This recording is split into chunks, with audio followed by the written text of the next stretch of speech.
America brought OPEC and Russia down on their knees when the shale boom hit in 2010. All through the 70s, 80s, 90s, and early 2000s, our oil production kept dropping even though our consumption kept skyrocketing. We were at the behest of a lot of other oil-producing countries as a result. And then finally by 2010, it became cheap to extract oil from shale and we started dominating. Shale is just oil-heavy rock, and we have more of it than any other country, enough to supply America for over 50 to 100 years. We doubled our oil production in just a couple years. And now at 13.2 million barrels a day, we are producing more than any other country ever has, including Saudi Arabia and Russia. I made a chart comparing America's oil production in blue to Saudi Arabia and Russia's GDP. As our oil production started increasing, look at their GDP start to flatten out and then drop because we took their oil monopoly away from them. And it took both the Russian and Saudi Arabian economy years to recover. Look at Saudi Arabia's Forex reserves. It totaled $2.8 trillion by 2015. Look at how Saudi Arabia's Forex reserves in red dropped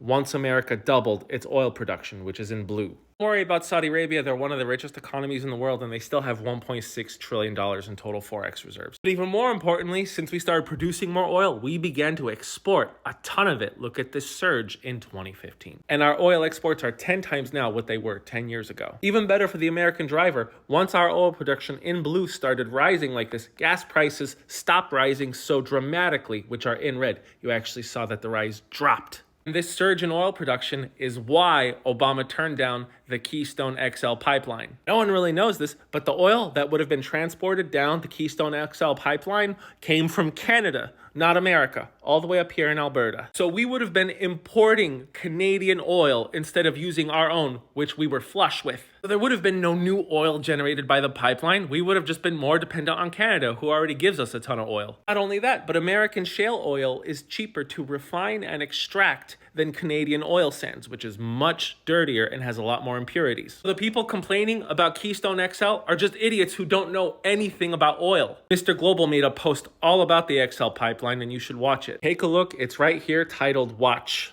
If someone starts complaining about how we shouldn't have shut down the Keystone XL pipeline, just ask, how much oil do we produce now? How much oil did we produce back then? They can't tell you. I am the Geo Hussar, and presidents don't have too much power to influence the price of oil. Thanks for watching.